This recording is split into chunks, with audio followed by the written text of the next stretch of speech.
Seats as we are about to begin the session. Pal, Dr. Kavita Mangnani, National Coordinator, India Alternative Care Network, Shri Samresh Singh, 7th District and Additional Session Judge, District Sagar, Madhya Pradesh, Miss Asha Mohare, Sub Inspector, Police Station Gara, Jabalpur, Dr. Manisha Patel, Law Officer, Prosecution Officer, Police Commissionerate Bhopal, Miss Archana Sahai, Director, RM Bhopal, to come on the dais and take their seats.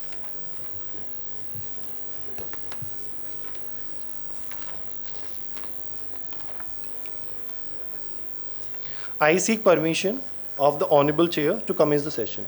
Thank you, Lordship. Yesterday was truly inspiring, filled with knowledge, insightful discussions, and engaging interactions.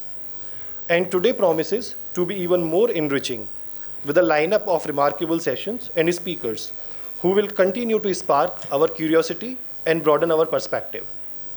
I, Saurabh Kumar Singh, Officer on Special Duty, Madhya Pradesh State Judicial Academy, extend a respectful and heartfelt welcome to the 6th technical session of this state consultation on safeguarding the girl child. It is a great honor to have an esteemed panel chaired by Honorable Shri Justice Amit Seth, Member Juvenile Justice Committee, High Court of Madhya Pradesh and Judge High Court of Madhya Pradesh. Lordship is a new member to the Juvenile Justice Committee, but he has divergent practice. Lordship has been kind enough to devote his time to this consultation. This panel is joined by Shri Govind Beniwal, Child Protection Officer, UNICEF Bhopal, Dr. Kavita Mangnani, National Coordinator, India Alternative Care Network, Shri Samresh Singh, 7th District and Additional Session Judge, District Sagar, Madhya Pradesh, Miss Asha Mohare, Sub Inspector, Police Station Gara, Jabalpur, Dr. Manisha Patel, Law Officer, Police Commissionerate Bhopal, Ms. Archana Sahai, Director, RM Bhopal. As a humble respect to our resource persons, I would like to begin by welcoming them. May I humbly request Shri Dharmendra Singh Chada, Faculty Member, to welcome Honorable Shri Justice Amit Seth, Faculty Member Juvenile Justice Committee, High Court of Madhya Pradesh, by presenting a sapling as an expression of our deep regard and esteem.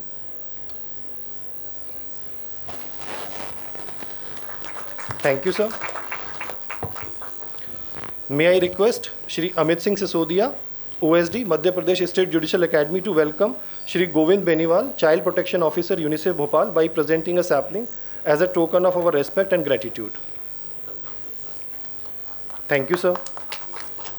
May I request Shri Arvind Srivastav, Additional Secretary, Madhya Pradesh State Legal Service Authority, High Court of Madhya Pradesh, to welcome Dr. Kavita Mangnani, National Coordinator, India Alternative Care Network, by presenting a sapling as a token of our respect and gratitude. Thank you, sir.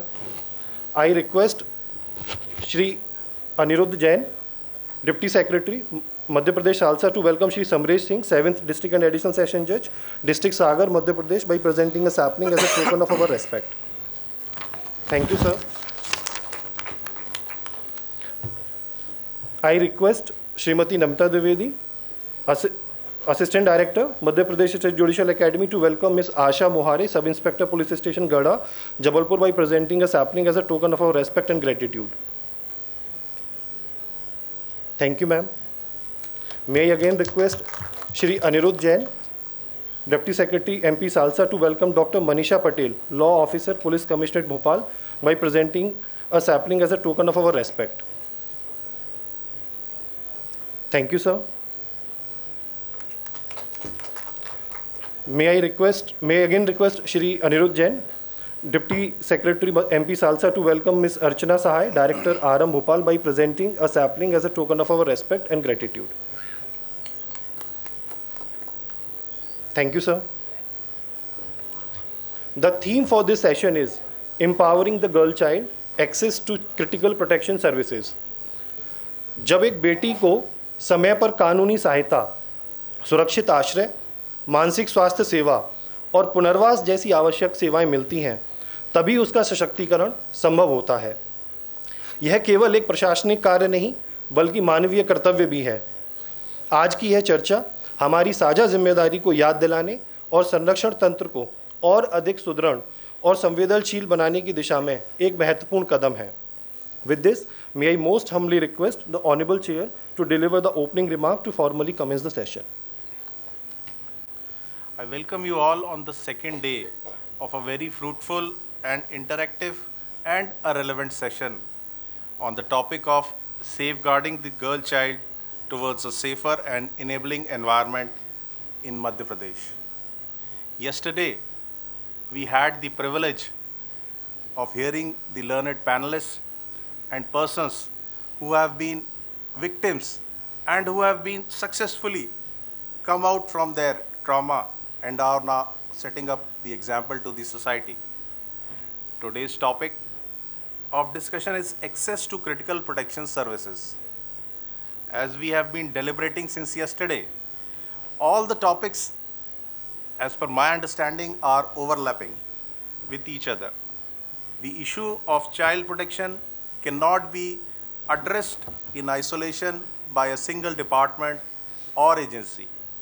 The issue warrants active collaboration of all stakeholders like Police Department, Department of Women and Child Development, Health Department, School Education Department, Child Protection System, and of course, the judiciary. Children in need of care and protection, as well as victims of crime, often face delays and gaps because the services are fragmented and poorly coordinated. The victims, the children, especially young girls, face great challenges due to ingrained gender discrimination, harmful social norms, and lack of awareness in the society of their rights. Accessing justice, health care, and rehabilitation service is often more difficult for girls, especially those in child care institution. A critical gap emerges when they attain the age of 18 years. As one of the motivators expressed yesterday, that on attaining the age of 18, they have to move out of the institution.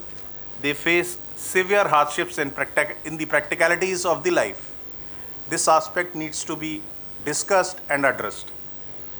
That apart, huge challenges are faced by young victims of rape, even if they take decision of medical termination of pregnancy. The Honorable Supreme Court has come out with judgments to their rescue. Financial illiteracy in females is also one of the challenge. Since this session has benefit of expert resource persons, I would like to invite them to put up their views and suggestions so that the stakeholders could take note of and work out the ways to overcome. Over to Shri Samresh ji for sir.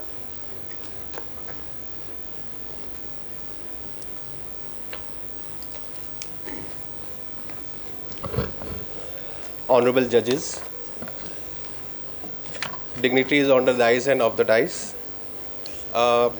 मेरा विषय जो है वो ये है कि जो child friendly codes हैं और साथ में जो जुवेनाइल जस्टिस बोर्ड्स हैं और CWCs हैं, उनमें जो प्रोसीजरल गैप्स हैं और उनकी क्या रिकमेंडेशंस हैं कि क्या उसमें और हमें कमियां मिल रही हैं और क्या हम उसमें और सुधार जो है वो प्रपोज़ कर सकते हैं।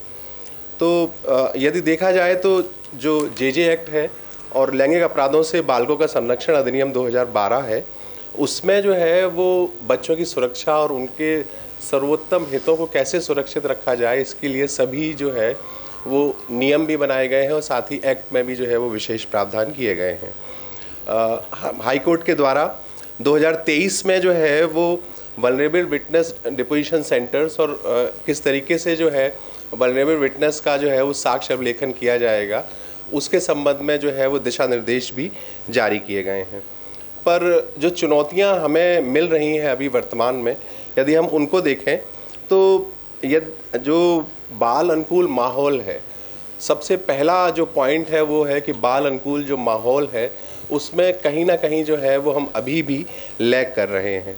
और CWCs, JJBs या जो चाइल्ड फ्रेंडली कोड्स हैं या पॉक्सो कोड्स हैं, वहाँ वो इन्वायरमेंट जो मिलना चाहिए उनको और वो सेंसिटिविटी जिसके साथ उनको डील किया जाना चाहिए, वो कहीं ना कहीं जो है वो अभी भी मिसिंग है, और वो हम अभी फुल्ली अचीव जो है वो नहीं कर पाए। ऑल्दो पहले से इसमें जो है वो काफ़ी सुधार हुआ है, पर फिर भी अभी भी जो है वो हमें इसमें काफ़ी सुधार करने की गुंजाइश है।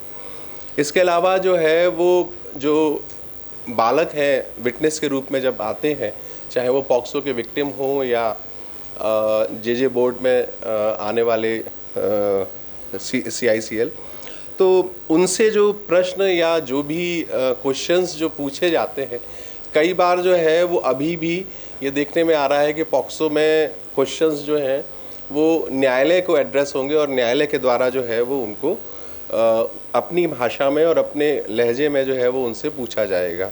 पर फिर भी जो है अभी भी उसका यथावत पालन सुनिश्चित नहीं हो रहा। ऑल्दो सुप्रीम कोर्ट और उन सब की गाइडलाइंस पूरी आ चुकी हैं, एक्ट में भी ऑलमोस्ट 33 में सब क्लियर है।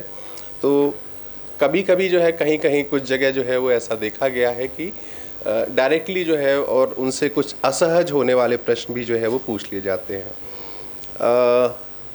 इसमें काफ़ी बार जो है देखिए जो विक्टिम है पॉक्सो की, उसमें उसको जो है जो री-ट्रॉमेटाइजेशन होता है उससे उसको बचाने की जो है वो आवश्यकता रहती है कि बार बार काफ़ी लंबी जो है वो गवाहियाँ चलती हैं, और हर बार जो है जब भी वो उस परिस्थिति से वापस उसी में जाएगी तो जो री-ट्रॉमेटाइजेशन है उससे उसको जो है वो बचाने की बहुत ज़रूरत है और आवश्यकता है। इंफ्रास्ट्रक्चर की बात करें यदि हम, तो जो JJB हैं या हमारे पॉक्सो कोर्ट्स हैं या हमारे चाइल्ड फ्रेंडली कोर्ट्स हैं, वहाँ पर जो बाल अनुकूल व्यवस्थाएं या फर्नीचर या मूलभूत सुविधाएं होनी चाहिए वो कहीं ना कहीं मिसिंग है। हम वो इंफ्रास्ट्रक्चर जो है वो अचीव नहीं कर पाए हैं, और हमारे जो जुवेनाइल जस्टिस कमेटी है उसके वन ऑफ द एजेंडेज में ये भी है कि जो इंफ्रास्ट्रक्चर है उसको इम्प्रूव करना चाहिए।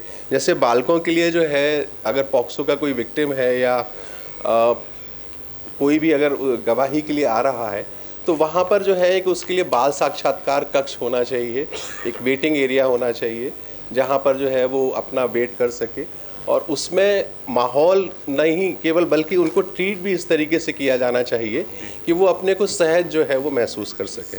पर कहीं ना कहीं ये मिसिंग है। इसके अलावा जो सपोर्ट पर्सन्स हैं उनके संबंध में भी जो है वो अभी हमारे द्वारा जो है वो कुछ मैपिंग की गई है कि PLVs को ज़्यादातर जो है वो सपोर्ट पर्सन पॉक्सो केसेस में सपोर्ट पर्सन जो है वो अपॉइंट किया जा रहा है और मैपिंग करके जो है वो दिया जा रहा है, पर फिर भी जो है अभी फुल्ली इफ़ेक्टिव नहीं है। होना ये चाहिए था कि जो सपोर्ट पर्सन्स हैं उनको जो है उनकी पूरी लिस्ट थाने में होनी चाहिए, और जैसे ही पॉक्सो की विक्टिम आए उसको जो है तत्काल उसके सपोर्ट पर्सन की जानकारी मिल जाए, और आगे जो भी केस होने वाला है पॉक्सो में उसका जो फॉर्म B होता है या जो उसके अधिकार हैं वो उसको जो है वो पूरे उसको अवगत कराए जाए। पर ऐसा अभी भी वर्तमान में मैंने बहुत कम देखा है कि सपोर्ट पर्सन बिल्कुल इनिशियल स्टेज पे जो है वो पॉक्सो विक्टिम को जो है वो प्रोवाइड कर दिया गया हो। जुवेनाइल जस्टिस बोर्ड की यदि हम बात करें तो सेंसिटिविटी अभी भी जो है वो जो प्रिसाइडिंग ऑफिसर्स हैं और जो सदस्य हैं उनमें जो है वो मिसिंग है कि एक JJ एक्ट में जो है वो रिकमेंडेशन है कि डिस्पोजल के बाद भी जो है उसकी केयर और उसको रिहेबिलिटेट करने के हमारे द्वारा प्रयास किए जाने चाहिए। पर जैसे ही फाइल डिस्पोज होती है हमारा ध्यान उस बच्चे से बिल्कुल हट जाता है और हमारे द्वारा जो है वो उसका कोई भी रिहेबिलिटेशन को लेकर प्रयास नहीं किया जा रहा है। तो वो भी एक जो है वो चुनौती है, एक चैलेंज है। CWC की बात करें तो चाइल्ड वेलफेयर कमेटीज़ में जो है वो मैंने ये देखा है कि कुछ गंभीर मामले जैसे ही पेपर में पब्लिश हों या आपको जो है आपके संज्ञान में आए, आपके ज्ञान में आए कि जो CNCP बच्चा है उसको तत्काल जो है वो ऐसी नीड या उसकी आवश्यकता है तो आपको सू मोटो कॉग्निजेंस लेने की अधिकारता भी दी गई है, पर वो सू मोटो कॉग्निजेंस जो है वो CWCs के द्वारा नहीं लिया जा रहा है। तो जहाँ पे भी आवश्यकता है ज़रूर सू मोटो कॉग्निजेंस का उनको उपयोग करना चाहिए। पॉक्सो विक्टिम हो या JJ एक्ट में हो, गवाह भत्ता जो है वो उनको नहीं दिया जा रहा है। एक ये रहता है कि रिनमरेशन अगर मिलता है तो साक्षी जो है वो प्रयास करता है कि मतलब उसको भी जो है थोड़ा न्यायालय से अच्छा फील गुड होता है, तो वो दिलाया जाना चाहिए। और मेरी है सभी से रिक्वेस्ट जो हमारे जजेस बैठे हुए हैं कि वो ज़रूर जो है उसको प्रोवाइड करें। सेक्शन 15 और सेक्शन 19 जेजे एक्ट के तहत प्रिलिमिनरी इंक्वायरी की जाती है, तो उसमें जो है साइकोलॉजिकल जो डॉक्टर हैं, साइकोलॉजिस्ट है, उसका रोल बहुत महत्वपूर्ण है। और सुप्रीम कोर्ट ने अपने जजमेंट में क्लियर कर दिया है कि उसके बिना जो है वो प्रिलिमिनरी इंक्वायरी कंडक्ट किया जाना संभव नहीं है। पर अभी भी सेक्शन 15 और सेक्शन 19 की जो प्रिलिमिनरी इंक्वायरी हो रही है उसमें जो विशेषज्ञ है यानी कि हमारा जो साइकोलॉजिस्ट है उसका उतना योगदान या उतनी मदद मेरे को नहीं लगता कि किसी भी जेजे बोर्ड के द्वारा जो है वो ली जा रही हो।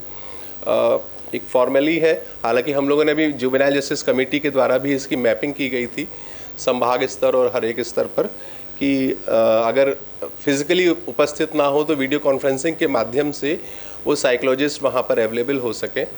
पर अभी भी सेक्शन 15 और सेक्शन 19 की इंक्वायरी के दौरान उस साइकोलॉजिस्ट की जो मदद है वो नहीं ली जा पा रही है। वो एक बहुत बड़ा लैक है और अगर चैलेंज हुआ कभी भविष्य में तो चूंकि सुप्रीम कोर्ट का जजमेंट है तो वहाँ पर हमारी प्रिलिमिनरी इंक्वायरी जो है वो एक तरीके से विशिएट ही होगी।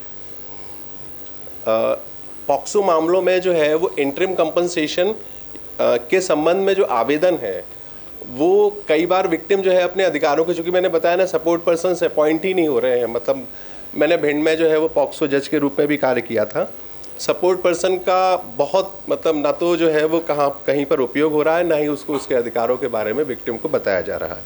तो ऐसी स्थिति में ये रहता है कि जो इंटरिम कंपनसेशन है उसका आवेदन कौन लगाए। तो कई बार ये भी समस्या रहती है कि उसको अधिकार पता नहीं रहते हैं और उसको जानकारी नहीं रहती है विक्टिम को।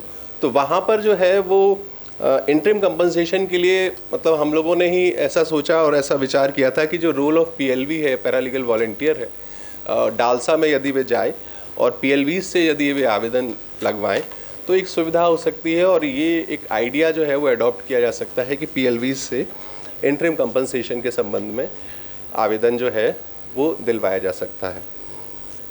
इसके अलावा जो है वो अगर इंटरिम कंपनसेशन या फाइनल कंपनसेशन का अवार्ड हो जा रहा है तो गवर्नमेंट की तरफ से वो राशि जो है वो विक्टिम को प्राप्त नहीं हो पा रही है। मैंने जब लगभग 12 महीने वहाँ पर मैं लगभग रहा था पॉक्सो जज के रूप में, तो पॉक्सो जज के रूप में जब मैंने देखा था कि जितने भी इंटरिम कंपनसेशन या फाइनल कंपनसेशन के अवार्ड हुए थे उसमें लास्ट तक जब तक मैं था एक भी प्रकरण में जो है फाइनली जो राशि है वो शासन की तरफ से यानी राज्य सरकार की तरफ से प्राप्त नहीं हो पाई थी विक्टिम्स को।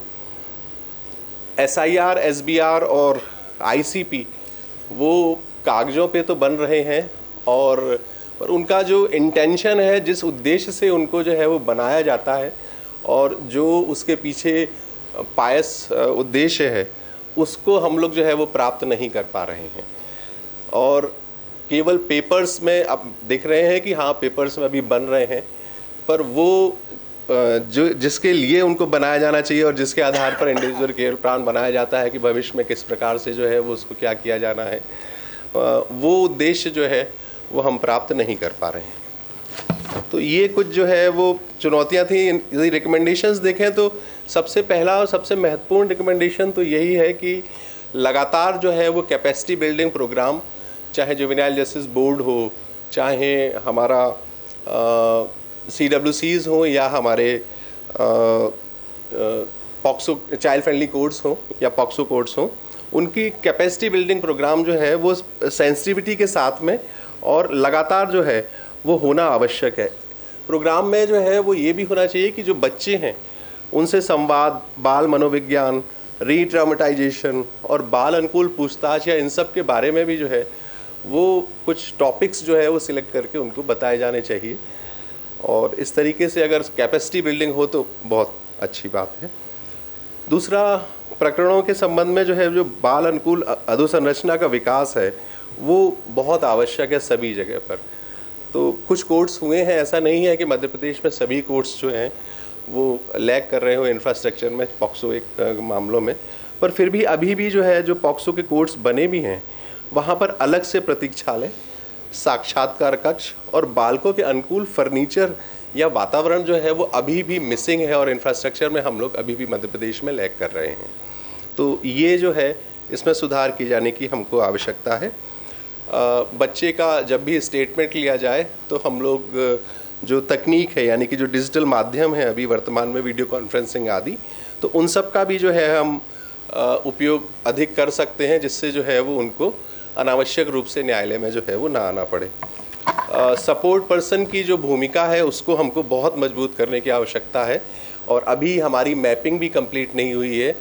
होना ये चाहिए कि कहते हैं कि सपोर्ट पर्सन के नंबर्स जो हैं वो थानों पर डिस्प्ले होने चाहिए कि इन 4 थानों के लिए ये सपोर्ट पर्सन है या इसके लिए जो है वो ये व्यक्ति है, और वहाँ पर जैसे ही पहली बार आए तो उसको अपने सपोर्ट पर्सन से मुलाकात हो जाए और वो उसके अधिकारों को बताए और उसको प्रक्रियाएं समझाए, कानून समझाए और भावनात्मक सहारा भी दे। पर ये चीज़ जो है वो अभी हमारे पास में मिसिंग है।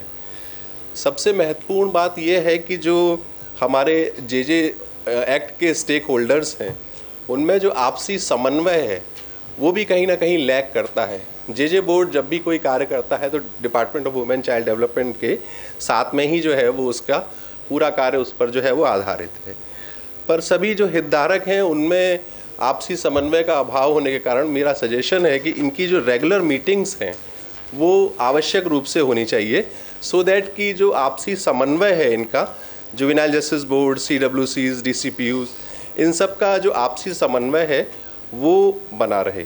तो ये कुछ जो है वो सजेशंस थे।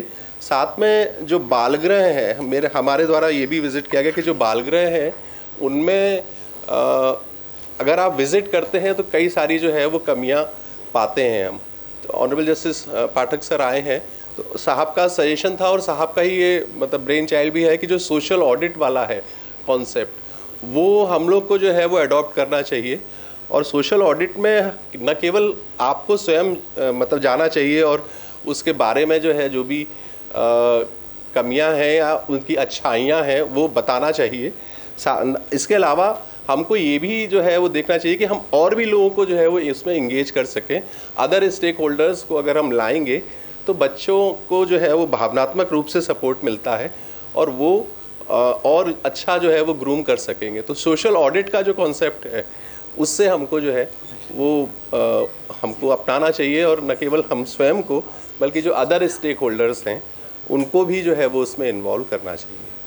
तो ये कुछ चुनौतियाँ और चैलेंजेस थे। मुझे समय दिया गया और मुझे जो है आप लोगों ने धैर्यपूर्वक सुना, इसके लिए बहुत बहुत धन्यवाद। Thank you.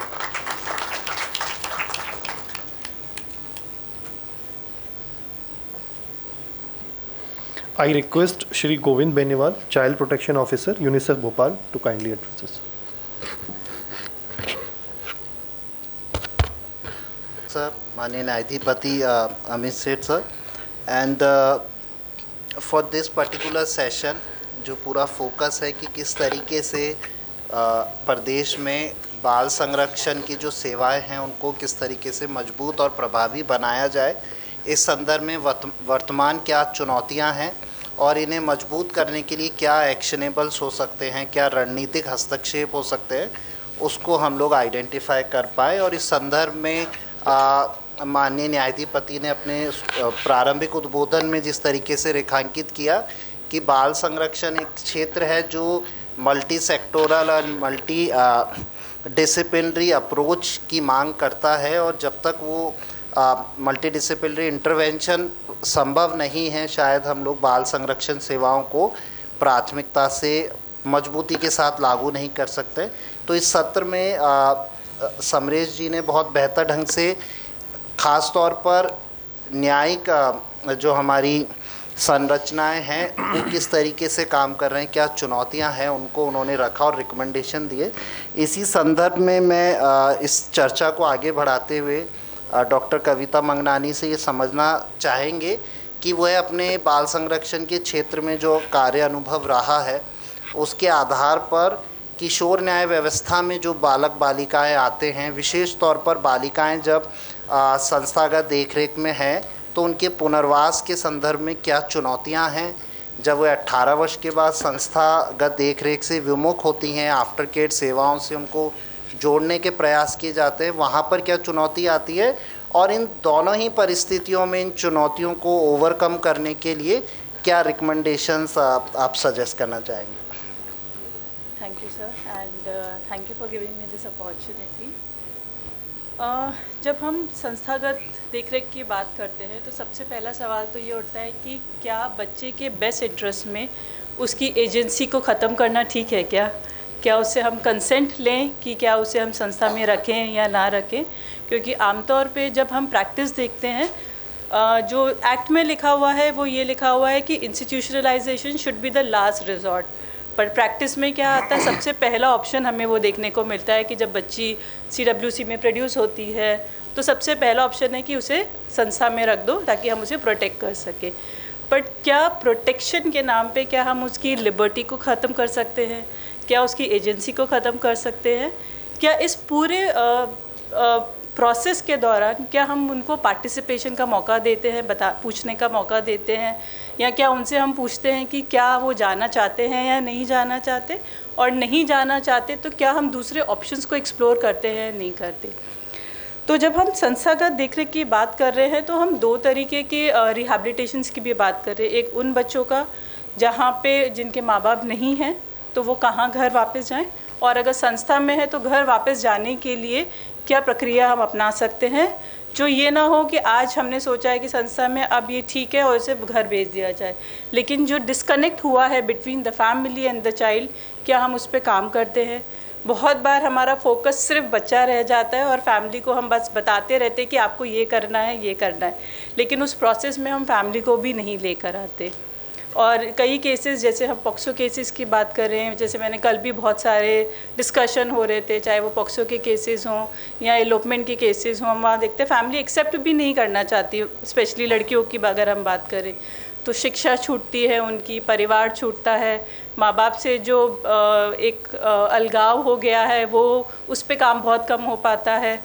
तो ये कुछ चैलेंजेस हैं जहाँ पे हम देखते हैं कि, और प्रेशर रहता है। अगर इंसेस्ट केसेस की हम बात करें तो बहुत प्रेशर रहता है बच्चों पे कि केस वापस लेने के लिए।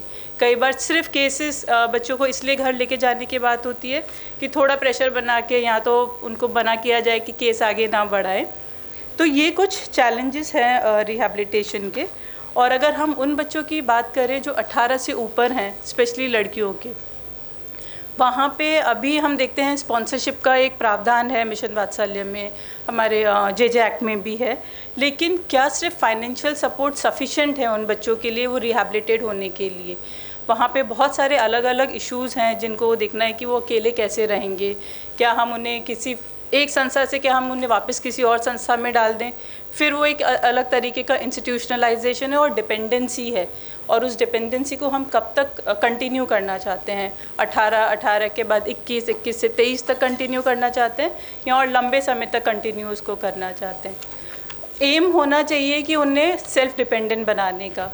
तो क्या सिर्फ फाइनेंशियल रिसोर्सेज देने से वो इंडिपेंडेंट हो जाएंगे? वो बहुत बड़ा हमारा चैलेंज है। दूसरा एक चैलेंज जो लगता है, 18 साल की जब हम बच्चियों की बात करते हैं, जब वो यंग अडल्ट्स हैं, अब बच्चियाँ भी नहीं, यंग अडल्ट्स हैं, जब वो वापस समाज से की मुख्य धारा से जुड़ने के चार, तो बहुत बार एक अजीब तरीके का एटीट्यूडनल इशू जो मैंने देखा है कि संस्थाएं उन्हें सेट फ्री भी नहीं करते हैं। वो ये है कि अगर हमारी जिम्मेदारी है, वो यहाँ से सीधे या तो शादी करके ही जाएंगे। बहुत सारे संस्थाओं के साथ जब मैंने बात करी, स्टेक होल्डर्स के साथ बात करी, और ये बात नहीं देखा भी है कि या तो बच्चा, जो लड़कियां हैं, जो यंग अडल्ट्स हैं, वो जाती हैं नारी निकेतन में, या फिर वो संस्था से 18 होने के बाद चाहे उनकी मर्जी हो या ना हो, उनकी शादी करा दिया जाती है। और शादी एक संस्था से निकलकर आप एक पूरे परिवार में गए हैं जहाँ पे बहुत सारे रिश्ते आपको देखने हैं, बहुत सारी जिम्मेदारियाँ एकदम से आपके ऊपर हैं, वो जिम्मेदारियाँ नहीं संभलती। फिर वहीं कई केसेस में हमने सेक्सुअल ऑफेंसेस भी देखा है, ट्रैफिकिंग भी देखी है। तो इन ये सारे मुद्दे आते हैं जब हम स्पेशली लड़कियों के लिए बात करते हैं, उनके रिहैबिलिटेशन के लिए। तो क्या हमारे पास क्या प्रावधान है, हम क्या कर सकते हैं ऐसे केसेस में, उस पर चर्चा करना ज़रूरी है। एक सबसे बड़ा जब हम बात करते हैं आफ्टर केयर की, या 18 साल के हो चुके हैं जो यंग अडल्ट, उसमें सिर्फ स्पॉन्सरशिप के अलावा भी हमें बहुत सारी चीज़ों का ध्यान रखना है। हम जब रिहैबिलिटेशन की बात करते हैं तो हम लॉ में पढ़ते हैं कि अच्छा जब 18 साल के होने वाले हैं उससे 2 महीने या 1 साल या 1.5 साल पहले हमें तैयारी शुरू करनी चाहिए।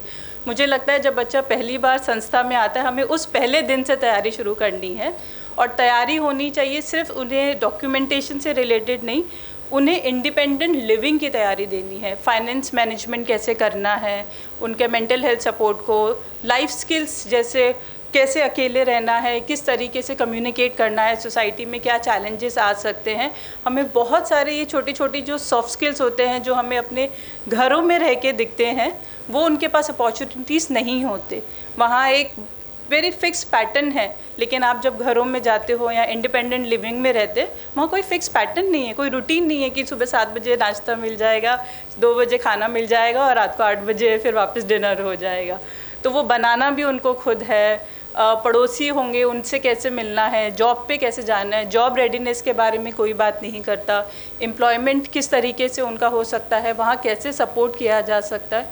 ये बहुत सारे मुद्दे हैं जिस पे हमें देखने की ज़रूरत है।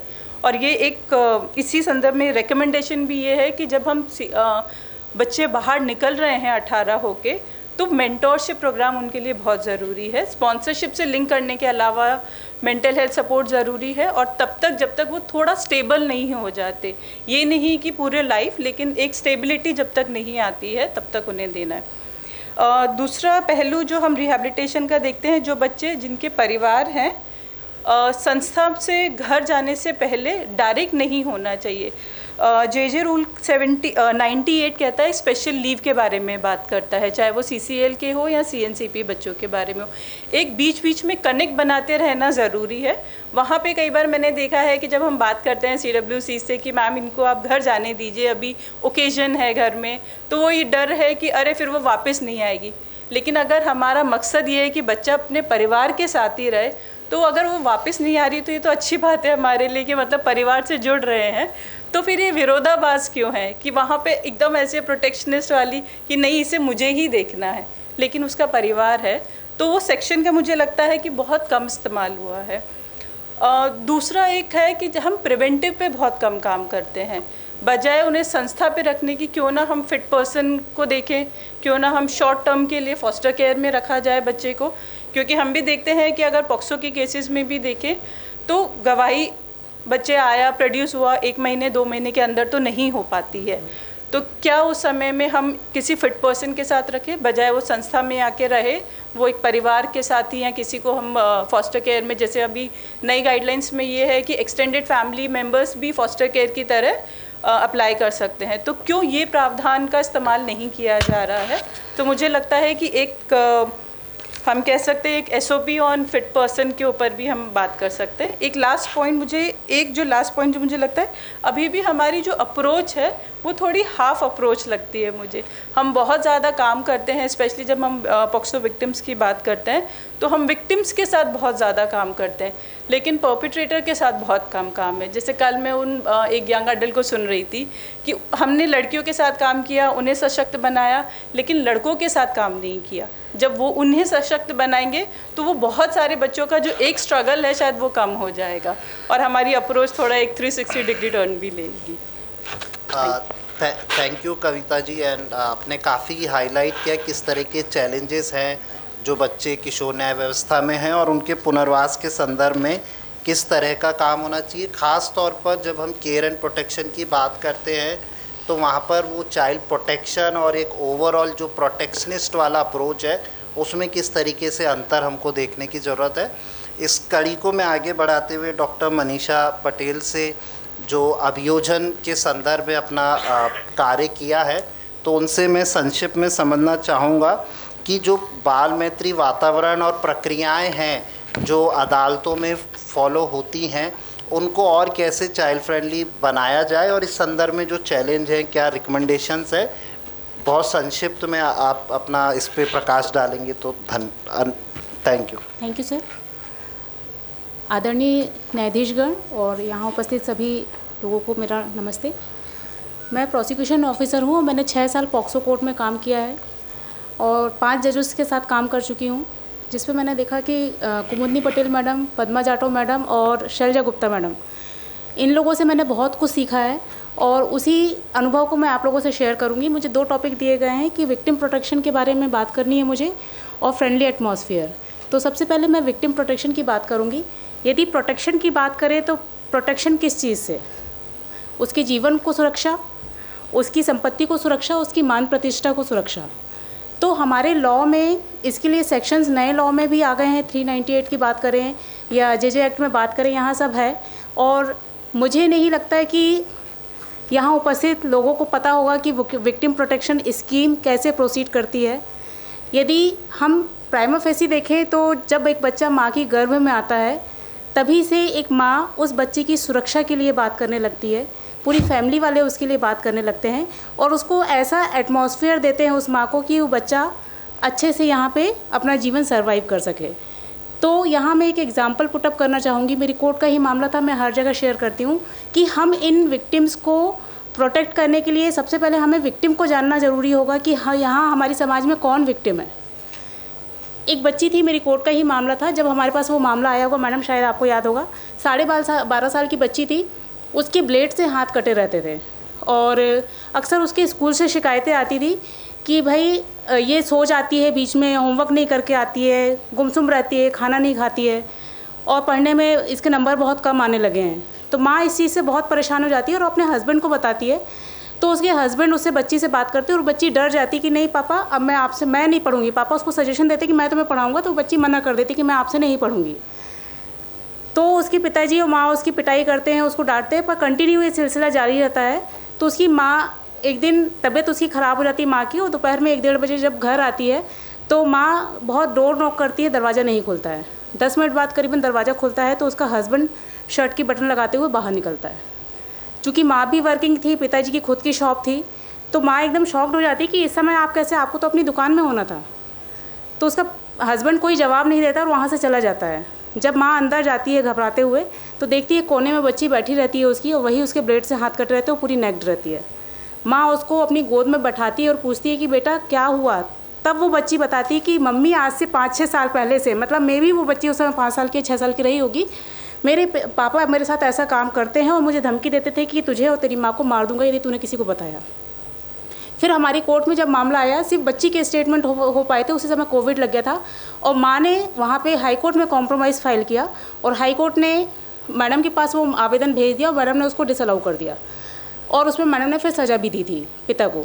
तो मेरा ये मानना है कि एक्चुअली में ये घटना मैं आप लोगों से इसलिए शेयर कर रही हूँ कि उस बच्ची को न्याय तो मिल गया, पिता को सज़ा हो गई, लेकिन उसके बाद भी लगभग 3 साल तक उसकी माँ का मेरे पास फ़ोन आता रहा कंपनसेशन के लिए। उसकी माँ को और बच्ची को घर से निकाल दिया गया था, उनका 5 तोला सोना रख लिया गया था, कुछ चेक रख लिए गए थे, FD रख ली गई थी ससुराल वालों द्वारा। तो हम इस बच्ची को आइडेंटिफाई कैसे करेंगे? हम सारे यहाँ पे स्टेट होल्डर्स बैठे हुए हैं। उस बच्ची को पढ़ने लिखने में समस्या आ रही थी, क्या हमने उसकी तरफ ध्यान दिया? हम तो सोचते हैं बच्चा कमज़ोर है, या पर्टिकुलर किसी व्यक्ति से वो बच्चा डरने लगा था, नहीं पापा मैं आपसे नहीं पढ़ूंगी, या उसको चोट के निशान आने लगे थे। तो ऐसे बच्चे भी हमारे आसपास हैं, हमें उनको आइडेंटिफाई करना है और उनको प्रोटेक्ट कैसे करेंगे इस पर हमको आइडेंटिफाई करके उस पर हमको काम करना है सभी संस्थाओं को। फिर यदि हम फ्रेंडली एटमॉस्फेयर की बात करते हैं तो फ्रेंडली एटमॉस्फेयर मतलब क्या होता है? एक और मैं एग्जांपल पुटअप करूँगी। 10-15 दिन पहले मेरे पास एक TI साहब का फ़ोन आया, उसमें बच्ची थी 15 साल की, बच्ची की गुमशुदगी की रिपोर्ट आज दर्ज हुई और दूसरे दिन बच्ची दस्तयाब हो गई। अब बच्ची के सबसे पहले बच्ची पुलिस स्टेशन गई, उसके बाद वो काउंसलर के पास गई, उसके बाद वो डॉक्टर साहब के पास गई, उसके बाद 164 के स्टेटमेंट के लिए कोर्ट गई और उसके बाद चालान पेश हो गया और कार्रवाई भी शुरू हो गई। फिर बाद में बच्ची ने बताया कि इस आरोपी ने आज से 6 माह पहले या 8 माह पहले मेरे साथ सागर में भी ये काम किया था, तो फिर और मैं प्रेग्नेंट हूँ 8 महीने की। तो क्या उस बच्ची को एटमॉस्फेयर मिला वैसा? हम सभी लोग क्या करते हैं, सिर्फ एक फॉर्मेलिटी। मैंने जो फील किया है, चूँकि 6 साल का मेरा अनुभव, मेरी PhD भी पॉक्सो में ही हुई है इन्वेस्टिगेशन में, कि क्या हम ये फील कर पाते हैं कि इस बच्चे को हमने वो एटमॉस्फेयर दिया है। हम अपने परिवार में जाते हैं, अपने बच्चों से मिलते हैं, कैसे मिलते हैं? यदि परिवार में 10 सदस्य हैं तो 10 सदस्यों में क्या बच्चा सभी 10 से जुड़ा रहता है? कोई एक उसका विशेष होता है। क्यों? किसी एक से वो अपनी सारी बातें शेयर करता है, चाहे मम्मी हो, पापा हो, भाई हो, पर सभी से नहीं कर पाता क्योंकि उसको वो विशेष पर्सन स्पेशल ट्रीटमेंट देता है। तो क्या हम इन विक्टिम बच्चों को वो ट्रीटमेंट नहीं दे सकते हैं अपना बच्चा समझ के? यदि हम अपना बच्चा समझ के इन विक्टिम बच्चों के लिए काम करेंगे तो ज़रूर उनको फ्रेंडली एटमॉस्फेयर मिल पाएगा। और इसमें मेरे कुछ सजेशन है कि जैसे हमारा पुलिस डिपार्टमेंट के 2 काम होते हैं, एक लॉ एंड ऑर्डर मेंटेन करना और दूसरा इन्वेस्टिगेशन करना। तो मेरे हिसाब से सर पॉक्सो कोर्ट के लिए अलग से एक विंग बना दी जानी चाहिए पुलिस के लिए, ताकि वो अपना इन्वेस्टिगेशन का पार्ट अलग कर सके और जिनको लॉ ऑर्डर में ड्यूटी लगती है। क्योंकि सर इन लोग क्या होता है कि 60 डेज़ इनके लिए टाइम होता है, तो 60 डेज़ तो वो लॉ एंड ऑर्डर मेंटेन करते रहते हैं और जब चालान पुटअप करने की बात आती है तो आनन फानन में वो चालान पुटअप कर देते हैं। दूसरा, कंपनसेशन के बारे में इनको पता होना चाहिए विक्टिम को और आम जनता को कि भाई हमें कंपनसेशन जैसी चीज़ भी मिलती है। शायद ही कोई कंपनसेशन की प्रोसेस और कंपनसेशन जैसी चीज़ जानता होगा, इसी कारण से वो प्राइवेट एडवोकेट भी कर लेते हैं। और क्योंकि उन्हें अभियोजन अधिकारी के बारे में भी नहीं पता होता है, उन्हें ये नहीं पता होता कि शासन की तरफ से हमको अभियोजन अधिकारी मिलने हैं, तो वो प्राइवेट एडवोकेट और आरोपी की तरफ से प्राइवेट एडवोकेट दोनों मिलकर बच्ची को और उसकी फैमिली वालों को मिसगाइड करते हैं और वहाँ राजीनामा। हमारे देश में, भारत में 90% से ऊपर केसेस जो है नॉन पर्सन वाले होते हैं। और मैंने PhD में जैसे काम किया है तो मेरे को पता चला है कि वर्ष 2023 की यदि बात करें तो सिर्फ 23% मतलब 1400 मामले में सज़ा हुई थी और 5000 मामलों में बरी हुए थे आरोपी। मतलब रेशो सिर्फ 23-25% ही है। तो इसका बहुत बड़ा रीज़न है राजीनामा। तो राजीनामा भी हमारे यहाँ सिर्फ इसी कारण से होता है कि आरोपी से कुछ रुपए ले लिए जाते हैं और कॉम्प्रोमाइज़ हो जाता है, या फैमिली के मेंबर्स ही उस पर आरोपी होते हैं। तो माँ के ऊपर बहुत दबाव रहता है कि हम क्या करें, हमारे पास कुछ ऑप्शन ही नहीं है। तो यदि हम फॉर्म ए के बारे में जानकारी पुलिस ऑफिसर्स को दें, अभियोजन अधिकारी को दें, न्यायाधीशगणों को दें, जो ये संस्थाएं जो हैं उनको दें, तो डेफिनेटली उन सुविधाओं का लाभ उठाएंगे विक्टिम और उनकी फैमिली वाले, और यहाँ पे राजीनामा की स्थिति कम होगी।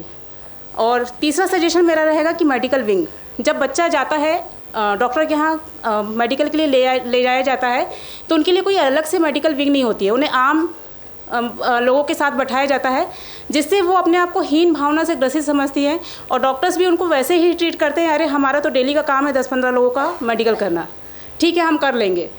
कल ही एक केस आया, उस पर बच्ची का 2:30 बजे मेडिकल हो पाया। तो बच्चे को कौन बताएगा? यदि मेडिकल विंग इनके लिए अलग से होगी, उनकी सिर्फ ड्यूटी ही ये होगी कि यदि पॉक्सो के कोई विक्टिम आएंगे आपको तुरंत उनका मेडिकल करना है। तो वो मेडिकल की हमारे यहाँ सर सुविधा नहीं है, यदि वो हो जाएगा तो बहुत अच्छा होगा। बाकी मेरे बहुत सारे सजेशन हैं, यदि आप लोग अनुमति देंगे तो मैं अपने सजेशन ज़रूर पुटअप करूँगी। आप लोगों ने मुझे धैर्यपूर्वक सुना और मुझे यहाँ पे मौका दिया, इसके लिए आपका तहे दिल से शुक्रिया। Thank you so much. Thank you Manisha ji, आपने विभिन्न विषयों को हाईलाइट किया विक्टिम्स के संदर्भ में। मैं अब आशा मौर्य जी से अनुरोध करूँगा कि पॉक्सो कानून के तहत जो पीड़ित बालिकाएं हैं, ख़ास तौर पे उनको जो मेडिकल सेवाएं प्रदान की जाती हैं, विशेष तौर पर गर्भ समापन के संदर्भ में जो पीड़ित बालिकाओं को चुनौती आती है और इस संदर्भ में क्या कदम उठाए जाने चाहिए, अगर उस पर आप बहुत संक्षिप्त में अपनी बात रख पाएंगे तो बहुत हेल्पफुल रहेगा। Thank you. गुड मॉर्निंग सभी को। मैं सब इंस्पेक्टर आशा मौर्य, थानागढ़ा से। मैं अभी आप सभी को MTP एक्ट और पॉक्सो एक्ट के बारे में जानकारी दे रही हूँ। MTP एक्ट के तहत सभी लड़कियां जो रेप पीड़ित होती हैं उनको MTP एक्ट की सुविधा दी जाती है। MTP एक्ट 1971 संशोधन अधिनियम 2021। इसमें मतलब जो लड़की रेप पीड़ित है या फिर जो पत्नियां हैं और उनका डिवोर्स हो गया है, उनको MTP एक्ट की सुविधा दी जाती है। इसमें 22 से 24 वीक की जो प्रेगनेंसी होती है, इसको मतलब बिना न्यायालय की परमिशन के भी डॉक्टर द्वारा एडॉप्शन टर्मिनेशन किया जा सकता है। जब हमको किसी नाबालिग की या फिर गर्भवती महिला की सूचना प्राप्त होती है पुलिस को, तो पुलिस की प्राथमिक कार्रवाई होती है कि हम उससे बात करें, उसको समझें और क्या उसकी समस्याएं हैं, उसके तहत पहले उसको कानूनी सुविधाएं उपलब्ध कराएं, उसकी FIR दर्ज करें, उसके बाद उसकी प्राथमिक मेडिकल जांच कराएं कि मतलब प्रेगनेंसी कितने टाइम की है, कैसा क्या सिस्टम है। उसके बाद हम उसकी जो उसके कल्याण के लिए जो भी चीज़ें होती हैं कल्याण के लिए, जैसे बाल संरक्षण इकाई CWC, अगर नाबालिग है तो CWC को उसकी इन्फॉर्म दे, ताकि बच्ची के आगे भविष्य के लिए, उसके कल्याण के लिए जो योजनाएं हैं उनका उसको लाभ मिल सके। यदि पीड़िता नाबालिग है और उसके परिजन से हमको अनुमति लेना है तो पुलिस को यहाँ बहुत ज़्यादा चैलेंजेस फेस करना पड़ता है। अक्सर मेडिकल में मतलब ये होता है कि लड़कियाँ जब एडमिट होती है तो वो 12-13 साल की होती है, उनके पेट में दर्द होता है और माँ बाप ये दिखाने के लिए लेके आते हैं कि क्यों दर्द हो रहा है। जब वो मेडिकल में आती है, डॉक्टर चेक करती हैं तो बताती है कि बच्ची 4 महीने की प्रेग्नेंट है, 3 महीने की प्रेग्नेंट है। तो जब सूचना आती है, हम जाते हैं तो लड़की को नहीं पता होता कि उसके साथ क्या हुआ है। हमको बहुत ज़्यादा उसको काउंसलिंग करना पड़ता है, कभी 2-2, 3-3 घंटे हम काउंसलिंग करते हैं, तब बच्ची हमको बताती है कि उसके साथ हाँ इनने गलत किया। कई बार उनके रिलेटिव ही होते हैं, जैसे दादा, चाचा, ऐसे लोग ही मतलब आरोपी होते हैं। हमको उसको जब हम उसकी काउंसलिंग करते हैं फिर हम परिजनों को समझाते हैं कि बच्ची के साथ ये घटना हुई है और इसने घटना किया है।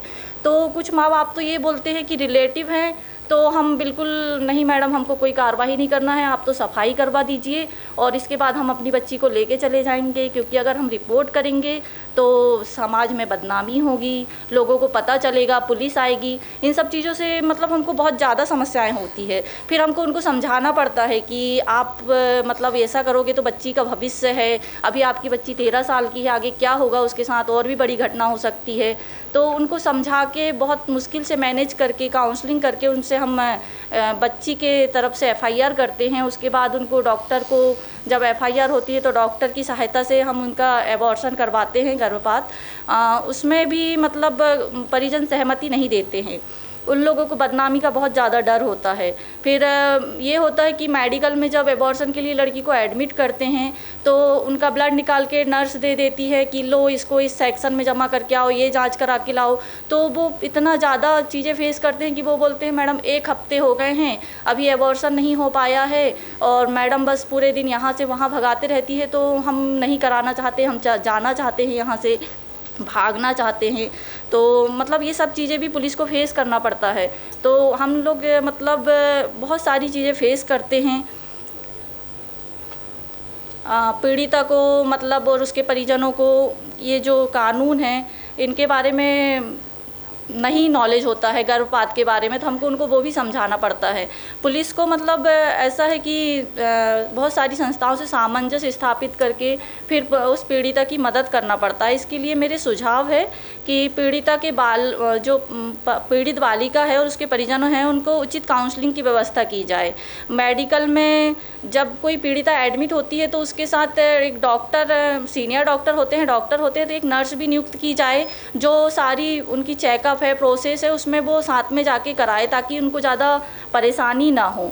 उसके अलावा मतलब जब हम पीड़ित का मुलायजा कराने के लिए हॉस्पिटल जाते हैं तो क्या होता है, कई बार जेंट्स डॉक्टर है आप कल आइए, या फिर बहुत देर तक बैठा के रखते हैं लंबे लंबे टाइम तक। तो ये ना हो, मतलब मेडिकल में इतनी सुविधा हो कि जब कोई रेप पीड़िता आ रही है तो उसको प्राथमिकता से लिया जाए, उसका मुलायजा प्राथमिकता से की जाए। और ये जो कानून है गर्भपात के संबंध में, मेडिकल टर्मिनेशन प्रोसेस है और बालिकाओं को जो सुविधाएँ मिलती हैं, लाभ मिलते हैं, उनका प्रचार प्रसार किया जाए ताकि सभी लोग इस चीज़ के लिए वो जागरूक हों और अपनी सारी वो करा सकें और बिना मतलब पुलिस को परेशानी हो, वो नॉर्मली वे पे तैयार हो जाए कि हाँ हम इन सब चीज़ों के लिए तैयार हैं। पुलिस को सभी संस्थाओं का सहयोग मिलना चाहिए। कई बार हम CWC को भेजते हैं, वहाँ से सपोर्ट पर्सन नियुक्त भी होते हैं, लेकिन जब हम सपोर्ट पर्सन से संपर्क करते हैं तो उन लोगों का कहना होता है कि वो मेडिकल कराने ले जाने हमारा काम नहीं है, आप कराइए, 164 कराने ले जाना हमारा काम नहीं है, आप कराइए। ऐसे बहुत सारे केसों में मैंने फेस की हूँ। अभी टाइम कम है, नहीं तो मैं डिस्कस करती। थैंक यू सभी को। Thank you Asha ji. आपने कई मुद्दे हाईलाइट किए MTP के संदर्भ में, और आई थिंक एक जो प्रमुख मुद्दा है वो भारत सरकार द्वारा जो मेडिकल एग्जामिनेशन के लिए गाइडलाइंस नोटिफाई किया गया है उसकी कंप्लायंस का है। आज भी देखने में आता है कि जो मेडिकल एग्जामिनेशन है उसमें वही पुराना प्रैक्टिस फॉलो हो रहा है, जो नए फॉर्मेट्स हैं, नए प्रोसेस हैं, और जो ट्रॉमा इन्फॉर्म्ड केयर गाइडलाइंस और counselling, pre medical examination counselling को लेके जो चैलेंजेस हैं वो भी आपने रखा। अंतिम तौर पे मैं अर्चना साय जी के पास जाऊंगा, जो बहुत लंबे समय से पीड़ित बच्चों के संदर्भ में काम कर रहे हैं, और मुझे लगता है इस सत्र में काफ़ी चर्चा निकल कर आया है सपोर्ट पर्सन के संदर्भ में तो आखिर सपोर्ट पर्सन की प्रक्रिया क्यों प्रभावी रूप से लागू नहीं हो पा रही है, उसके संदर्भ में क्या चैलेंज हैं और उसको कैसे ऑपरेशनलाइज किया जाए, कानून में व्यवस्था है, उस संदर्भ में संक्षिप्त में जो प्रमुख रिकमेंडेशन है वो आप ज़रूर शेयर करें। जी, honourable dais, honourable members present in the room, मैं अर्चना सहाय और मैं आरंभ से हूँ, जो जैसे गोविंद जी ने बताया कि लगभग 35 साल से हम बच्चों के अधिकारों के ऊपर काम कर रहे हैं और as a safe city partner UNICEF के साथ लगभग 2014 से हम लोग बच्चों की सुरक्षा के लिए काम कर रहे हैं। और अभी डिपार्टमेंट का एक लेटर जारी हुआ था कुछ महीनों पहले, शायद जनवरी फरवरी में, कि हर ज़िले में सपोर्ट पर्सन्स की अपॉइंटमेंट होनी चाहिए, जो कि एक बहुत अच्छा कदम था मध्य प्रदेश महिला बाल विकास विभाग का, और जिसका पालन भी बखूबी हुआ। और जहाँ पर एक पैनल तैयार हुआ जिसमें पॉक्सो कोर्ट के जज भी थे, CWC चेयरपर्सन थे, और इस तरीके से एक पूरा सपोर्ट पर्सन के इंटरव्यूज़, तो इंटरव्यू के दौरान काफ़ी लोगों का सिलेक्शन हुआ और मुझे लगता है लगभग हर ज़िलों में ये सिलेक्शन तो हो गया है। कुछ ज़िलों में चैलेंजेस हैं कि अभी होना बाकी है या कलेक्टर ने अभी उसको जारी नहीं किया है, बट अमूमन जो बड़े शहर हैं, जहाँ तक मेरी नॉलेज है, वो हो गया है। और अभी मध्य प्रदेश में 3 संस्थाएं हैं जो support person as an organisation and as support persons की तरह काम कर रहे हैं एक प्रोजेक्ट के नाते, और जिसमें आरंभ जो मेरी ऑर्गेनाइजेशन है, आवाज़ और CSA, और इस तरीके से एक पायलट प्रोजेक्ट की तरीके से 5 ज़िलों में ये पायलट प्रोजेक्ट चल रहा है, उज्जैन, जबलपुर, कटनी, भोपाल और इंदौर। और जैसा समरेश सर कह रहे थे कि सपोर्ट पर्सन्स के बारे में अभी उतना ज़्यादा जानकारी नहीं है और थानों में उसकी लिस्ट नहीं, ये सही बात है। लेकिन जो विक्टिम सपोर्ट सर्विसेज अगर हम देखें तो उस तरीके से अगर हम देखें तो 3 तरीके का काम है जो सपोर्ट सर्विसेज जो मिलनी चाहिए विक्टिम को, वो बेसिकली है support person services on mental health और डेवलपमेंट प्रोफेशनल्स का एक जो सपोर्ट मिलना चाहिए। सेक्शन 39 सभी लोगों को पता है ऑफ पॉक्सो कि वो कहता है कि एक गाइडलाइन है जहाँ पर कि बच्चे का अधिकार है कि वो एक्सपर्ट्स का एक ओपिनियन ले सकता है, बच्चे का हक है उस ऑर्गेनाइजेशन के साथ में टाई अप होने का, जहाँ पर कि psychological support, mental support, legal support, ये सारी चीज़ें। और सेक्शन 40 बात करता है बच्चों के अधिकारों का, जहाँ पर कि वो लीगल प्रैक्टिशनर के मतलब अपना राय रख सकता है कि मुझे एक लीगल प्रैक्टिशनर चाहिए other than the public prosecutor. अब जो सपोर्ट विक्टिम सपोर्ट सर्विसेज की अगर हम मेजर गोल की बात करें तो मेजर गोल जो है वो जो चाइल्ड सर्वाइवर है, क्योंकि ये बार बार विक्टिम शब्द जब आता है तो थोड़ा सा दिल को अजीब लगता है, क्योंकि अब वो बच्चा सर्वाइव करके निकल चुका है, उस हादसे से वो जी रहा है अभी, और उस सर्वाइवर के साथ अब हमको काम करने की ज़रूरत है। तो जो रेस्टोरेटिव सर्विसेज हैं वो मिलना ज़रूरी है, ये इस सपोर्ट सर्विसेज का एक गोल है। और उसके बाद जो वो पूरा एक जो पूरे लीगल सिस्टम से वो पास थ्रू कर रहा है बच्चा, जुडिशरी में उसको स्मूथ सर्विसेज मिलनी चाहिए, चाइल्ड फ्रेंडली, जो अभी मनीषा जी ने और बाकी लोगों ने भी बताया। और बहुत इम्पॉर्टेंट है जो समरेश सर ने भी बोला कि इंटरिम और कंपनसेशन का जो रिलीफ मिलना चाहिए बच्चे को एज अर्ली एज पॉसिबल। और तीसरा जो बहुत इम्पॉर्टेंट है वो है स्पेशल रिलीफ। जैसे अभी जो मनीषा बता रही थी कि कल 2:30 बजे एक बच्चे का मेडिकल हुआ, तो वो मेरा ही तो मैंने शुरू भी नहीं किया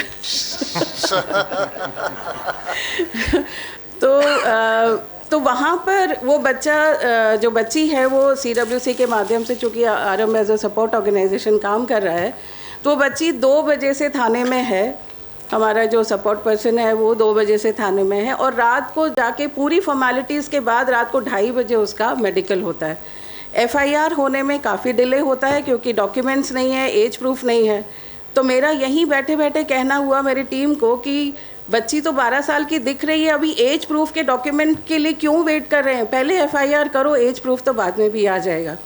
लेकिन चूँकि पुलिस को चाहिए कि डॉक्यूमेंटेशन हो जाना चाहिए FIR के दौरान, तो वो करना बहुत ज़रूरी है। जब मेडिकल के लिए रात को 10 बजे लेके जाते हैं तो चूँकि इमरजेंसी सर्विसेज में किसी का डिलीवरी हो रहा है किसी का, तो जो मनीषा बता रही थी एक स्पेशल जगह होनी चाहिए बच्चों के लिए ताकि उनका medical as early as possible. तो मैं भी जाग रही थी, मेरी टीम भी जाग रही थी और वो बच्चियाँ भी जाग रही थी, तो वो सबसे बड़ा दुखद था।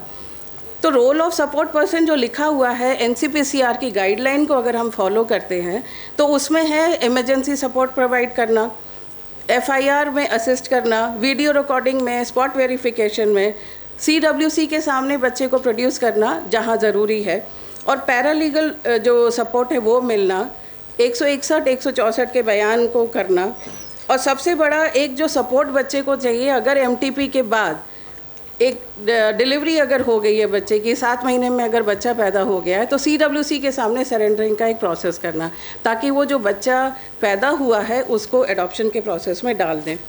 अब जब अगर रिकमेंडेशन की अगर हम बात करें, क्योंकि मेरे पास काफ़ी गैप्स और चैलेंजेस के बारे में हमने नोट किया हुआ है चूँकि हम काम कर रहे थे टाइम से, तो रिकमेंडेशन में सबसे पहले तो मैं बताऊंगी कि जो सपोर्ट पर्सन्स अपॉइंट हुए हैं पूरे प्रदेश में उनकी ट्रेनिंग होना बहुत ज़रूरी है।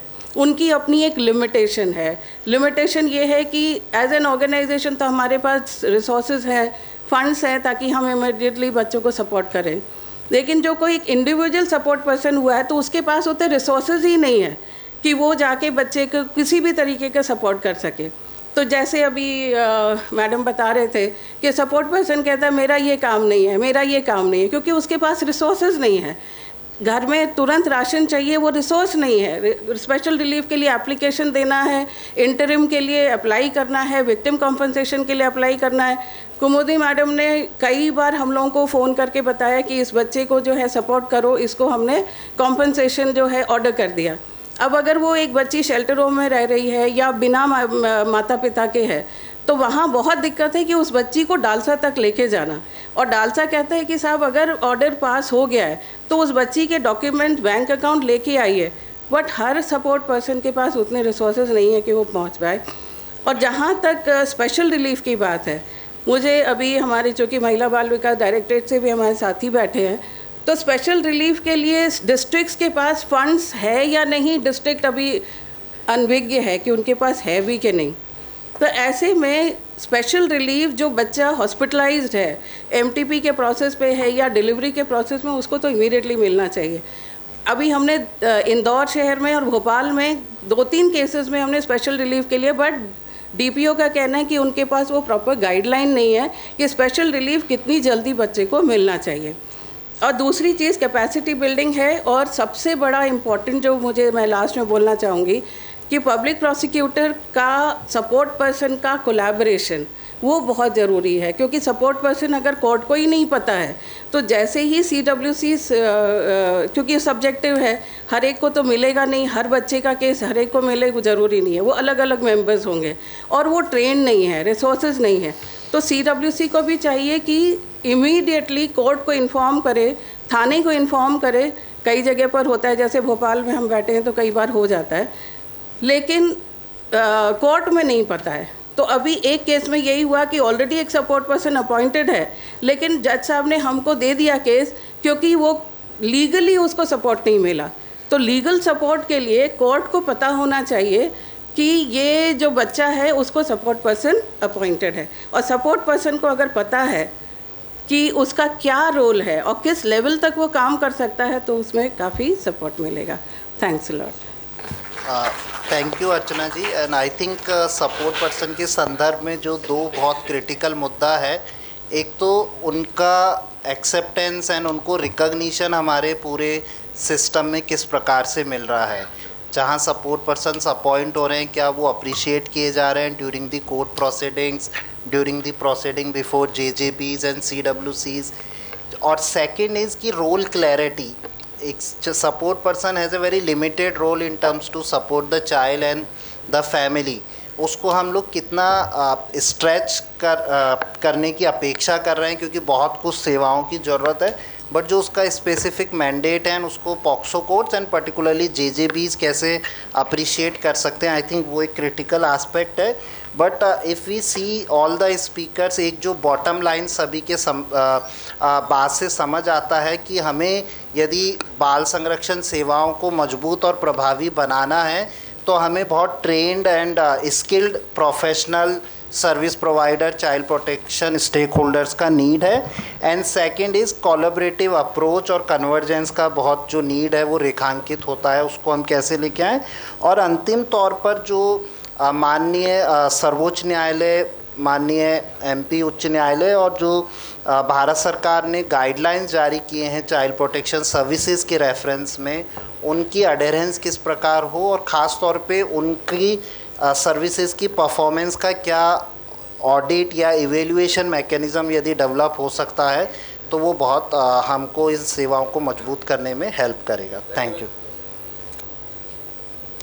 केवल जी एक ये सब डिस्कशन में एक सजेशन दिमाग में आ रहा है कि जैसे जब हम लोगों ने शौर्या दीदी का कॉन्सेप्ट शुरू करा तो ये लगा कि किसी बच्ची के लिए अगर किसी को दीदी बना रहे हैं, कोई महिला सब इंस्पेक्टर को या कांस्टेबल को, तो उसकी भी ट्रेनिंग होना चाहिए। तो हम लोगों ने कोशिश करी और नेशनल फॉरेंसिक साइंस यूनिवर्सिटी जो गांधीनगर है NFSU, वहाँ हमने एक बैच को कराया है, दूसरी बैच अभी सितंबर में जाने वाली है। तो जो फिट पर्सन हैं, सपोर्ट पर्सन हैं, या जो सारे स्टेक होल्डर्स जो विक्टिम्स को या सर्वाइवर्स को जो सपोर्ट करना चाह रहे हैं JJ एक्ट में, इंक्लूडिंग शौर्या दीदी, तो उनका हम क्या एक पूरा एक कंप्लीट ग्रिड बना के उनकी एक specific role pertaining to role training हम या तो NFSU गांधीनगर से या NFSU का भोपाल कैंपस खुल गया है तो वहाँ पर, या एक सीहोर में जो mental health and rehabilitation centre है वहाँ के एक्सपर्ट्स मैडम ठुकराल हैं यहाँ पर, तो वो शायद ज़्यादा अच्छी तरह बताएंगी कि हम कुछ वहाँ के मास्टर ट्रेनर्स यहाँ तैयार कर दें और फिर ये ट्रेनर्स हमारी प्रशासनिक एकेडमी और JJ कमेटी के अंदर में हमारे यहाँ जुडिशल एकेडमी में ट्रेनिंग दें। तो कांस्टेंट ट्रेनिंग अगर चलती रहे तो ये support person, fit person, Shaurya दीदी या दूसरे stake holders, even protection officers को SIR रिपोर्ट कैसी बनानी है या दूसरी जो रिपोर्ट्स बड़ी टिक टिक लगी हुई आते हैं सारे कि ये कैसा है, उन्होंने कहा ठीक है नहीं है, वो बड़ा उसका इवैल्यूएशन नहीं होता उस बच्चे का। तो ये जो सेक्शन 15 भी है, सेक्शन 19 भी है JJ एक्ट का, तो इन सब के लिए क्या हम एक ऐसी पूरी ग्रिड पैटर्न में कुछ काम कर सकते हैं? कोई अगर किसी का सजेशन हो तो बताएं, इसको इम्प्लीमेंट करें। स्टेक होल्डर सारे गवर्नमेंट भी यहाँ हैं तो वो भी इसको आगे कैरी फॉरवर्ड करें। सर मैं एक पॉइंट थोड़ा सा जो रह गया, चल नहीं रहा सर, ये है कि सपोर्ट पर्सन का जो रोल डिफाइंड है एज पर NCPCR गाइडलाइन, वो प्री ट्रायल और ट्रायल के स्टेज तक है। मैंने जब तक कन्विक्शन नहीं हो जाता है तब तक उस रोल को है, तो वो ट्रेनिंग और वो कैपेसिटी बिल्डिंग बहुत इंपॉर्टेंट है, क्योंकि हो सकता है जो सपोर्ट पर्सन का अपॉइंटमेंट हुआ है वो उसकी कैपेसिटी उस लेवल की नहीं है। तो understanding of the law is very important, जो अभी राइट। एंड सेकंड सर, जो बात सबसे महत्वपूर्ण है और जो आपने रेखांकित किया, मल्टी डिसिप्लिनरी ट्रेनिंग का नीड है sir. We are doing training for individual stake holders, लेकिन वो मल्टी डिसिप्लिनरी कैसे हो ट्रेनिंग जिसमें सभी स्टेक होल्डर मौजूद है और वहीं पे एक वो रोल क्लैरिटी और पर्सपेक्टिव बिल्डिंग हो, वो बहुत इम्पोर्टेंट। और पुलिस वालों की अपनी प्रॉब्लम है। कोशिश कर सकते हैं कि एक डॉक्टर स्पेसिफाई करें, लेकिन वो डॉक्टर दिन भर में अगर 4 ही जुवेनाइल आए तो वो दिन भर क्या करेगा? डॉक्टर्स ओवरबर्डन हैं तो उनको भी एड्रेस कैसे करें? Police, doctor, fit person, support person, protection officer, महिला बाल विकास अधिकारी और जुवेनाइल दूसरे जो कमेटी मेंबर्स, बहुत सारी जो हैं, इन मल्टी स्टेक होल्डर्स को हम कैसे एक ग्रिड में लाएं? एक हम पूरे एक हॉलिस्टिक अप्रोच, कोलैबोरेटिव कह लें उसको, यानी वो अप्रोच हम कैसे रखें, इस पे हमको थोड़ा सा देखना है। कुछ रिकमेंडेशंस हो तो लिखित में भी दीजिएगा, वो मेंटीमीटर में आप सजेशंस दीजिएगा कुछ हो तो। Good morning to all the panelists, all the judges. National Forensic Sciences University एक ट्रांसडिसिप्लिनरी या आप कह सकते हैं मल्टीडिसिप्लिनरी प्रोग्राम या एक स्कूल है, उसके अंदर स्कूल ऑफ बिहेवियरल फोरेंसिक्स, जिसमें आपकी लीगल एस्पेक्ट से अगर आप पूछ रहे हैं तो क्रिमिनोलॉजिस्ट प्रेजेंट हैं. अगर आप न्यूरोसाइकोलॉजिकल एस्पेक्ट से पूछ रहे हैं तो न्यूरोसाइकोलॉजिस्ट प्रेजेंट हैं. अगर आप फोरेंसिक साइकोलॉजी के पॉइंट ऑफ व्यू से पूछ रहे हैं कि क्राइम कैसे कमिट किया गया और क्राइम को इन्वेस्टिगेट कैसे करना है, प्रीलिमिनरी असेसमेंट्स की जो आप बात कर रहे हैं वो प्रेजेंट हैं.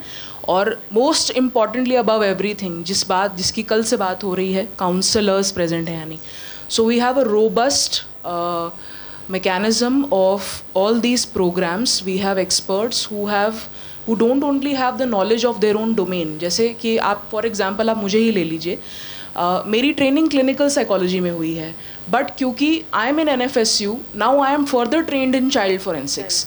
So each and every expert of the NFSU, especially the School of Behavioral Forensics, is fully equipped to provide support to the government in this regard, especially in support persons.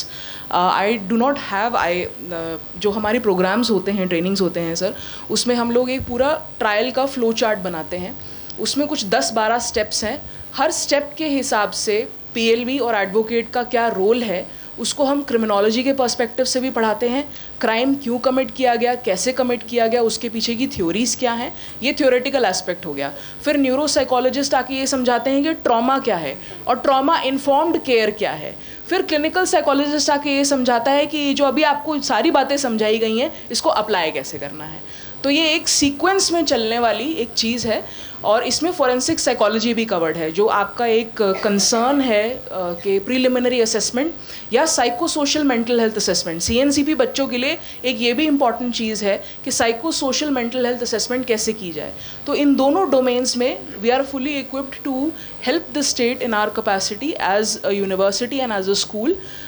If you prepare that grid, like we have the second batch coming this time, hopefully we will give you जी तो हाँ, तो इसमें जो last batch भी आया है या पिछले 1 साल से लगातार शौर्या दीदी और शौर्या दल के साथ जो भी मैं जुड़ी हुई हूँ, उनके जो भी कंसर्न्स होते हैं, या तो ऑनलाइन प्लेटफॉर्म है या मैं पर्सनली आके एड्रेस कर रही हूँ, उनके सभी कंसर्न्स को हम बिल्कुल practical approach, rapport building, role plays के साथ करते हैं. अभी लास्ट मुरैना में जो मेरी ट्रेनिंग हुई थी उसमें रोल प्ले के द्वारा मैंने समझाया कि माँ और बच्चे के बीच का कनेक्ट कैसे टूटता है जब बच्चा और माँ उसी के केयर प्लान को डिस्कस करने के लिए CWC के सामने बैठे होते हैं. वो कनेक्ट टूटा कैसे, उसकी पूरी साइकिल बना के हम एक्सप्लेन करते हैं कि एक हादसा हुआ, हादसे के बाद बच्चे के कुछ चेंजेस आए, उस चेंजेस के साथ साथ पेरेंटिंग के कुछ चैलेंजेस आए, पेरेंट के अपने इमोशनल चैलेंजेस आए, खुद का इमोशनल चैलेंज और बच्चे का पेरेंटिंग चैलेंज कैसे कॉम्प्लिकेट करता है पेरेंटिंग को, वो फर्दर बच्चे को और माँ को कैसे दूर कर देता है, उस दूरी को कम कैसे करना है, और ये जो एंग्जाइटी है जो पूरी फैमिली में आ जाती है कि अब ये क्या हो गया, इसका क्या करना है, ये जो टूट गया है इसको वापस कैसे लाना है. सो कुछ ऐसे इस तरीके के एग्जाम्पल से हम लोग we go about training.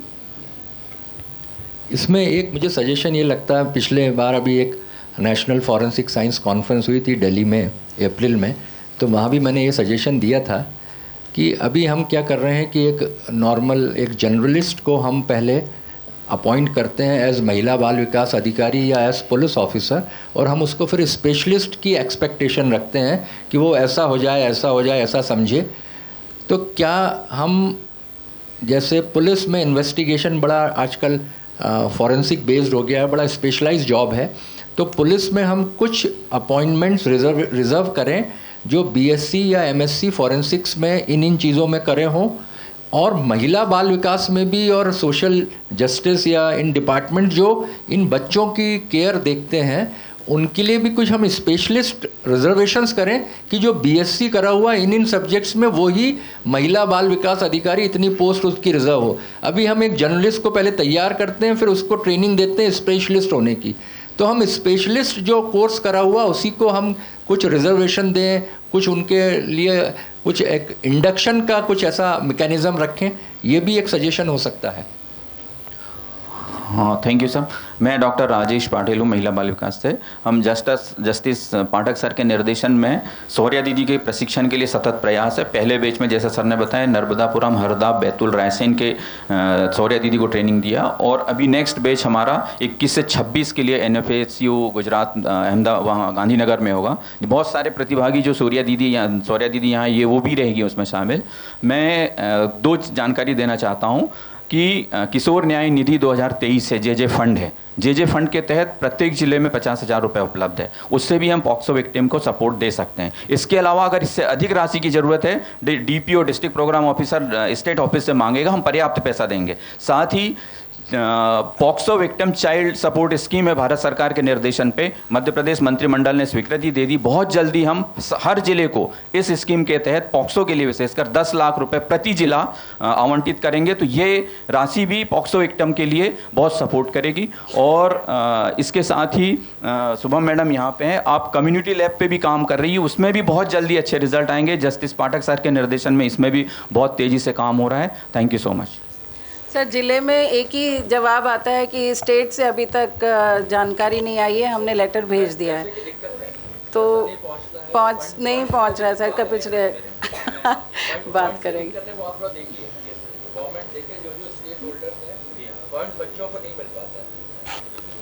Sir funds की बात हो रही है तो एक चीज़ और, जब हम आफ्टर केयर की भी बात करते हैं ना, तो वहाँ पे भी जो अभी सुनने में आया है कि जो स्पॉन्सरशिप मिलती है वो भी उनको साल में एक बार मिलती है। तो जो मंथली आनी चाहिए, अगर मंथली नहीं तो एटलीस्ट क्वार्टरली आ जाए, तो वो पूरे जो हाँ वो इश्यूज़ प्लीज़ आप देखिएगा। सर, एक सजेशन प्रोसिक्यूशन के लिए था। सर, मैंने जो फील किया है, हमारे यहाँ क्या है, प्रोसिक्यूशन जो तहसील में पदस्थ हैं तो उस पर वो JMFC भी संभाल रहे हैं, CGM कोर्ट भी संभाल रहे हैं और साथ में पॉक्सो कोर्ट भी संभाल रहे हैं। यदि हम सिर्फ चीफ करा के खड़े हो जाएं क्योंकि हमको दूसरी कोर्ट में जाना है, तो यहाँ हम क्रॉस नहीं देख पाते हैं, फिर वकील साहब लोग अपने हिसाब से भी लिखा लेते हैं। तो यदि इनका डिस्ट्रीब्यूशन जो है प्रोसिक्यूशन का, कि पर्टिकुलर यदि पॉक्सो कोर्ट में कोई काम कर रहा है तो वो दूसरी कोर्ट में ना जाए, इसके लिए यदि जी सर, थैंक यू सर। एक अपडेट ही था सर। नमस्कार सर, मैं सौरभ सिंह हूँ। मैं sir DCPO Jabalpur. Sir submission ये था कि अभी लास्ट ईयर से हम लोग सपोर्ट पर्सन के अपॉइंटमेंट में भी काम कर रहे हैं, और जैसे जबलपुर में हमारे पास 25 सपोर्ट पर्सनस हैं, और सर जो स्टेट से भी या जो गाइडलाइंस हमारे पास जो NCPCR की आई है, उसके तहत सपोर्ट पर्सनस की जब अपॉइंटमेंट की बात आई, कि ये मुझे लगता है कि पर्सनल लेवल पे भी जो हम लोगों ने इसको देखा है, जिनकी अपॉइंटमेंट हुई, they consider it as a job, है ना।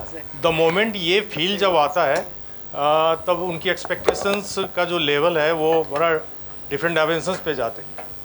More over there has been a provision of providing 500 rupees honorarium, whether it is for a day, for the case और a month, it is not clear so far.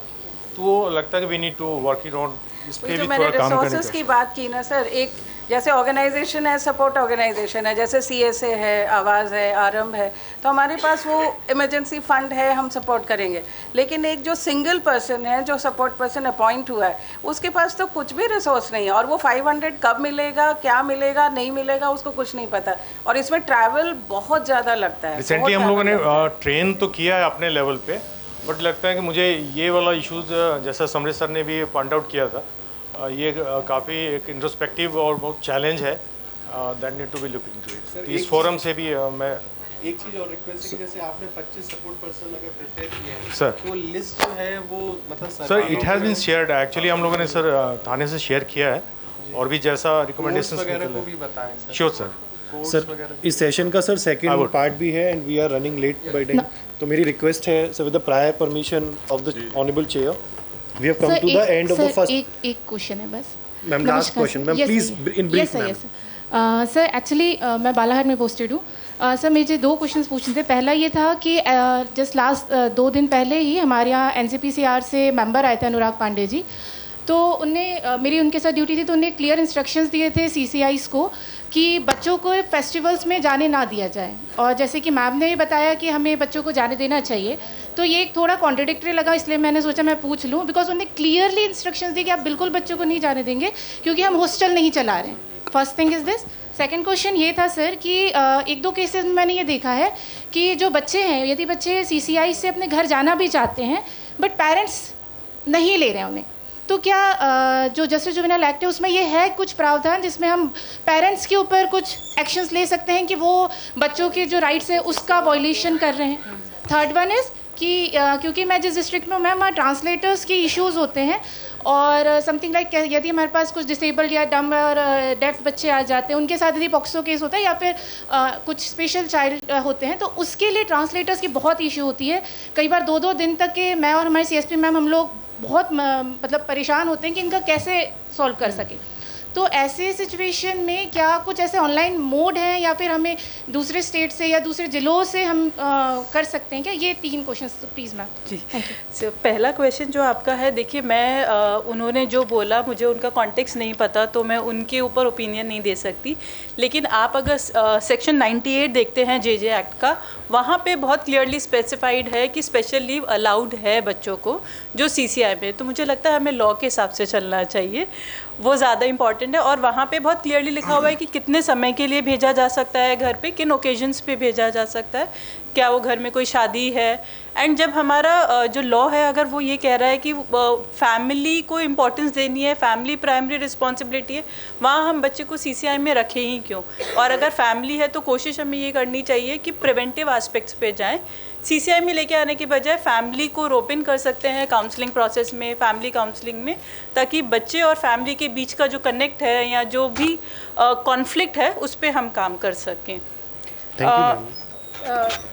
Pathak sir, एक community policing विभाग की तरफ से एक message आपके लिए है कि जो शौर्य का जो पूरा कंसेप्ट है और जो सृजन का जो कंसेप्ट है जो एमपी पुलिस का है, अगर उसको शौर्य और सृजन को, जिस बेसिकली फॉर गर्ल्स, तो विनीत कपूर सर का एक स्पेशल मैसेज सुबह था कि पाठक सर को रिक्वेस्ट करना कि शौर्य और सृजन को अगर हम मर्ज कर पाएँ, तो अगर और ऐसे ही कोई एक लेटर जारी हो जाए कोर्ट की तरफ से, हाई कोर्ट की तरफ से, कि इसको मर्ज करने का प्रयास करें, so that will be wonderful.